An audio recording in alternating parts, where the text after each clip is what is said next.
Oh, please, yes, absolutely. You have a very good interpreter who I've known for a long time, with Shinzo, right? 今中東情勢も含めて、それから世界中の安全保障環境が非常に厳しい状況にあります。Right now, situations in the Middle East and also the entire world, we are actually experiencing a very severe security environment. そして世界経済もかなり厳しい影響を受けつつあります。And also, the global economy is now about to experience a huge hit because of this development. でも私は、世界の、繁栄とそして平和に、貢献できる、世界中に、平和と繁栄をもたらせるのはドナルドだけだと思っています。But even against that backdrop, I firmly believe that it is only you, Donald, who can achieve peace across the world. そのために私は、諸外国に働きかけて、しっかりと応援をしたいと思っています。And to do so, I am ready to reach out to many of the partners in the international community to achieve our objective together. 今日私はそれを伝えに来ました。So today I came here at the White House to directly convey this message to you.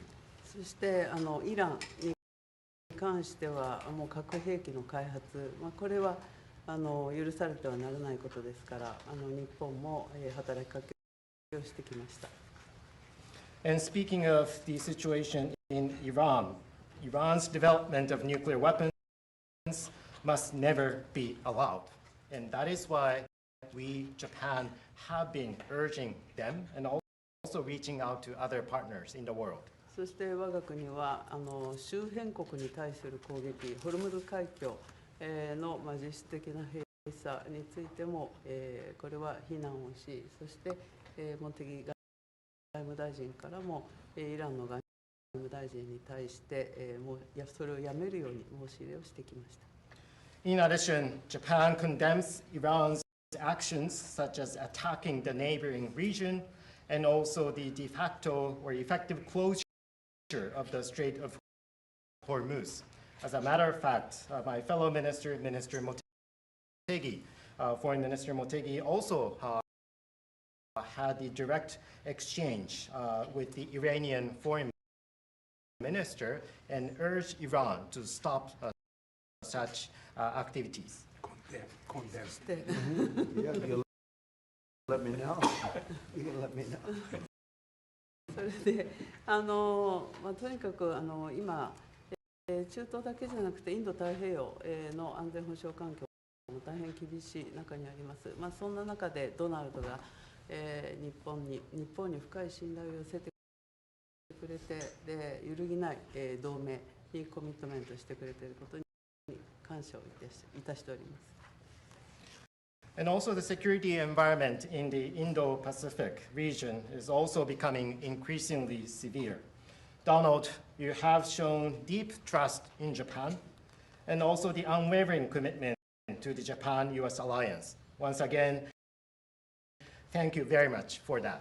今日は日本とアメリカが共に強く豊かになっていくための話し合いをしたいと思っています。And today, I look forward to having a discussion on how we can cooperate to make our two nations, both Japan and the United States, stronger and more prosperous. それから世界のエネルギーマーケットを落ち着かせるための提案も持ってまいりました。And I also brought specific proposals to calm down the global energy market. この後主に経済安全保障、重要鉱物ですがエネルギーに関する協力、そしてお互いに強い経済を作るための、成長のための話し合い、経済成長のための話し合いをしたいと思っています。Thank you, Donald. So today, I really look forward to having our discussion, particularly focusing on our collaboration in economic security in the important areas such as energy and rare earth minerals. And also, I look forward to discussing with you how we can make our two economies stronger moving forward. Thank you very much. Well, thank you very much, and you're doing a great job. Again, congratulations on the biggest win in the history of Japan. That's not bad. That's a pretty long history. That's a large nation with a great reputation, but it's a tremendous victory. Congratulations to everybody. Very proud of you. Very proud of you. We've become friends, and I'm very proud of the job you've done. It's not easy. Any questions, please? Mr. President, are you fully satisfied with the level of support that you're getting from Japan on Iran, including around minesweepers? Well, we're going to be speaking about it today. Go ahead, you can go. 日本から開いてなどの支援に関して、その点について今の状況に満足していらっしゃいますか? We're going to be speaking about it today. We've had tremendous support and relationship with Japan on everything, and I believe that based on statements that were given to us yesterday, the day before yesterday, having to do with Japan, they are really stepping up to the plate. Yes. 非常に日本政府から素晴らしい支援を受けていると思います。おとといのコメントから、日本からはそれに対して非常に力強いメッセージを得ていると私は思っています。Unlike NATO. NATO とは全く違いますね。Please. Mr. President, do you intend to lift sanctions on Iranian oil, and do you intend to potentially put U.S. troops or more troops in the region? No, I'm not putting troops anywhere. If I were, I certainly wouldn't tell you, but I'm not putting troops, and we will do whatever is necessary to keep the price as low. I actually thought when I did this, look, the Dow just hit 50,000 a couple of weeks ago. They said that couldn't happen for 4 years. It wouldn't happen in my term. It's such an outrageous thing because I said it would happen. I didn't know it was going to happen that fast, but it just hit 50,000, and we did that in 1 year, not 4. S&P had just hit 7,000. They said that was even more impossible than the Dow hitting 50, and we did that in 1 year. So it was all done. Everything was going great. The economy was great. Oil prices were very low. Gasoline was dropping to, we had $1.99, $1.85. We had great everything. And I saw what was happening in Iran, and I said, I hate to make this excursion, but we're going to have to do it. And I actually thought the numbers would be worse. I thought that it would go up more than it did. But we're doing this excursion, and when it's completed, we're going to have a much safer world. And the Prime Minister agrees with me on this. She considers it to be terrible what Iran did. I think every country does, just about every country does. Iran is a serious threat to the world, to the Middle East and to the world. And everybody agrees with me. I think virtually every country agrees with me on that. So I wanted to put out that fire. And I said, if I do that, oil prices will go up, the economy will go down a little bit. I thought it would be worse, much worse, actually. I thought there was a chance it could be much worse. It's not bad, and it's going to be over with pretty soon. We've obliterated their Navy. We've obliterated their just about everything there is to obliterate, including leadership. Their Navy's gone, their Air Force is gone, their anti-aircraft equipment is gone. We're flying wherever we want, Pete. We have nobody even shooting at us. They have, and as you know, their leadership is gone. Their leaders are gone. They pick new leaders, they're gone. They pick new leaders, they're gone. And now they're looking for new leaders again. We can take out the island if anytime we want. I call it the little oil island that sits there, so totally unprotected. And we've taken out everything but the pipes. We left the pipes because to rebuild the pipes would take years for them to do.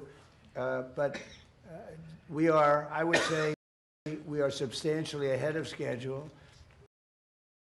And I had to do this. I call it an excursion. I had to take this little excursion and do something that no other president had the courage to do. And everybody wanted to do it, but they never had the courage to do. And I don't blame them. I'm not blaming them. It was left to me, and we've done a great job. Our military is incredible, but we have an incredible military.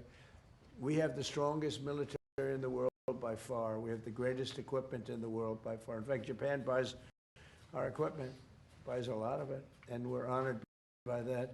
And that's one of the things we'll be talking. They want to buy a lot of the military equipment. So it's just an honor to have the Prime Minister. We've had a tremendous relationship. Okay. Mr. President. Mr. President. I think she's going to have to go first before you.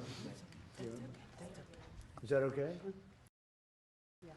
Do you understand? It's very good. I mean, it's so nice that we don't have to sit. No, it's very good. I haven't picked up your language, so the next time you come, I'll have your language mastered. All right, go ahead. The war is almost over. Why is the Pentagon going to ask Congress for an additional $200 billion? Well, we're asking for a lot of reasons beyond even what we're talking about in Iran. This is a very volatile world, and the military equipment, the power of some of this weaponry is unthinkable. You don't even want to know about it. Oh, you could end this thing in 2 seconds if you wanted to, but we are being very judicious. But we want to do. Don't forget, Biden gave away. I rebuilt the military in my first term. Biden gave away so stupidly to Afghanistan a lot. He didn't want to move it. He was too lazy, too stupid to move it. But it was a very small amount. It was a lot, but it was very, very small relative to what I purchased and what I built. We want to have we want to have vast amounts of ammunition, which we have right now. We have a lot of ammunition, but it was taken down by giving so much to Ukraine. They gave so much. Biden gave $350 billion worth of cash and military equipment to Ukraine, and he didn't rebuild anything. Fortunately, we have a lot. We have a tremendous, unlimited supply of what you'd call middle and upper middle armaments and military equipment, munitions, armaments, but munitions in particular.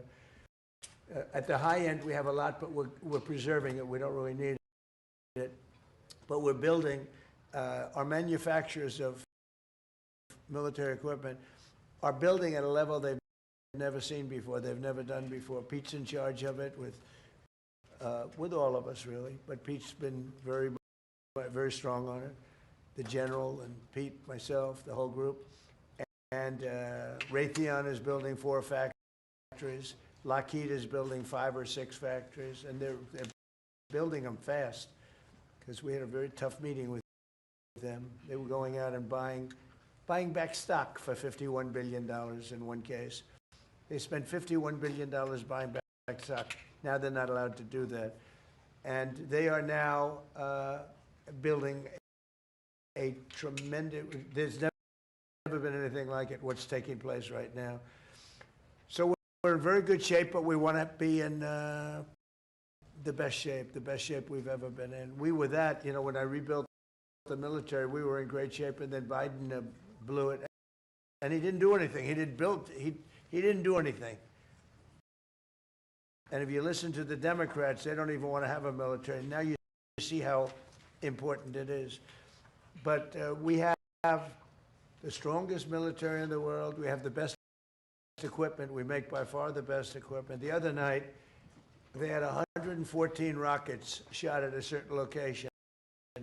And out of 100 highly sophisticated rockets, out of 114 sophisticated rockets, every single one of them was shot down with our equipment, all our equipment. It's amazing, actually, how good it is. So we want to be sure, and it's a small price to pay to make sure that we stay tippy-top. Mr. President, you said... The Treasury Secretary this morning said there were defections among Iranian leadership. Are you aware of that, and is there anybody the U.S. can work with as a leader going forward? Well, we have a man named the Treasury Secretary here, so maybe he wants to discuss it. Does anybody know? Do you know who he is? Central Casting. Yeah, so Ed, we are seeing the defections at all levels as they're starting to sense what's going on with the regime. It doesn't get reported here in the U.S. very well, but we are trouncing them from the air, and the regime will probably collapse within itself. At Treasury, we've seen where they've wired their money out of the country. We're coming for that. We're going to get it back to the Iranian people. Mr. President, seeing defections? Israel. There's a lot of military defections also. You have a lot of military defections in Iran. I don't blame them. Thank you, Mr. President. Have you talked to Prime Minister Netanyahu about attacking the oil and gas fields? Yeah, I did. I told him don't do that, and he won't do that. We didn't discuss. We do. We're independent, but get along great. It's coordinated, but on occasion he'll do something, and if I don't like it, and so we're not doing that anymore. And the last one, if I could, the Fed chairman told me yesterday that he plans to stay until a new Fed chairman is confirmed, and he also plans to stay on the board until the investigation of the Federal Reserve is done. Well, he's under investigation because he's building a building for hundreds of billions of dollars more than it's supposed to cost. The building you see over there is under budget and ahead of schedule. That's the ballroom. The ballroom is a much bigger building. It's a much more complex building than what he's doing, and it's at a fraction of the cost. Something is going on, whether it's contractors. That's what I do best in the world. I build great buildings. I've always done it, and I build them under budget and ahead of schedule. They could have $4 billion. This is a renovation job for $4 billion. And if you look at the building, it's not even, I don't know if Kevin Warsh is ever going to be able to move into it. It's been under construction for years. It's the most expensive building ever built. Now, I know it's gross incompetent because I happen to think he's grossly incompetent. Today, certainly you should be lowering interest rates, all right? Certainly, who would not lower them? But he's stubborn, and he's got Trump derangement syndrome. But a lot of people will have that, It's not a curable disease. But he's also building. He should be lowering rates immediately. But he won't do that because he's a stubborn, incompetent person, and that's a bad thing. When you're stubborn and incompetent, I think it's the worst combination. And he's also not a smart person. But he's building a complex over there that's under his jurisdiction. He started it, and it's out of control. It's billions of dollars for a little building. I could have done that building and made it beautiful for $25 million. $25 million, and it would have been beautiful. Look what I've done at the White House, fixing it up, and I mean, the place was in bad shape. You see the floors and everything. It was in bad shape. I could have made that building beautiful for $25 million. They're spending $4 billion. All right, so there is criminality.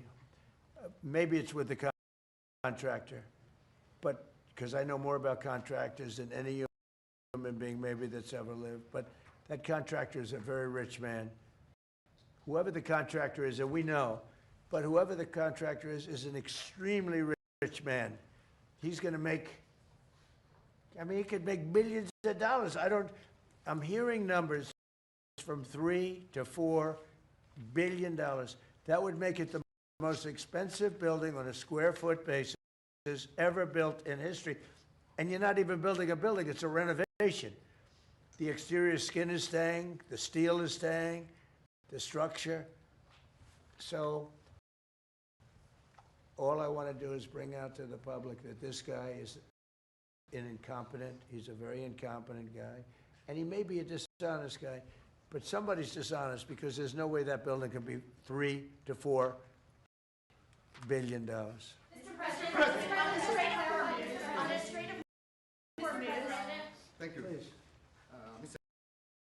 President, you just mentioned Japan. This looks like one of your people. Right here. Thank you. Is he good or bad? Good. Is he a good reporter or bad? You know? So. Not a, all right, looks like it. Go ahead.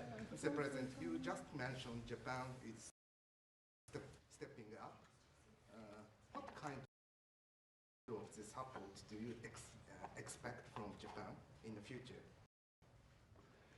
Look, I expect Japan to step up because, you know, we have that kind of relationship, and we step up for Japan. We have 45,000 soldiers in Japan. We spend a lot of money on Japan, so, and we've had that kind of a relationship. So I'm not surprised that they would step up. We don't need much. We don't need anything. I mean, honestly, we don't need anything from Japan or from anyone else, but I think it's appropriate that people step up. In the case of Japan, I hear they get more than 90% of their oil through the strait. So that's a big reason to step up. I mean, we've demolished, that country is close to demolished. The only thing is the strait. It's very hard. You could take two people and they could drop little bombs in the water and they're holding things up. We don't want that to happen. But honestly, Japan, China, Europe, parts of Europe, get a lot of their oil through the strait. We get none, practically. We're less than 1%. We don't have to be any percent. We don't even, I think we do it just to be nice. But we think of it, we don't use the strait. We're defending the strait for everybody else. And then in the case of NATO, they don't want to help us defend the strait, and they're the ones that need it. But now they're getting much nicer because they're seeing my attitude. They're getting much nicer. But it's, as far as I'm concerned, it's too late. You know, UK wants to send aircraft carriers now. And I said, I want the aircraft carriers before the war. I don't want them after the war is won. They want to send me aircraft carriers after the war. There's practically nobody to shoot at them. You know, their missile count is down, Pete. Maybe you could discuss it by about 90-something%. The drones are way down, and the factories are being demolished. Maybe. Yes, sir. Our missiles being shot are down over 90% since the beginning. One-way attack drones down 90% since the beginning, which is a reflection of overwhelming firepower. But you mentioned the most important part, Mr. President. Their defense industrial base. If you can't make more of it in the future, then you have a limited supply. And so we're going after all of their defense contractors that make all of their exquisite weapons and ensuring that even if they wanted to rebuild more launchers or more missiles, they couldn't in the future. And that's a level of devastation for their military that they've never seen before. So we have, in literally 2 weeks, we've demolished their Navy, their Air Force. All technology is gone. All communication is gone. And all of the leaders are gone. Other than that, they're doing quite well. Okay, how about one more question for the The Prime Minister. Let me pick a beautiful-looking person from Japan. A question for the Prime Minister. Go ahead. Yeah. Sure. Oh, he doesn't believe he's.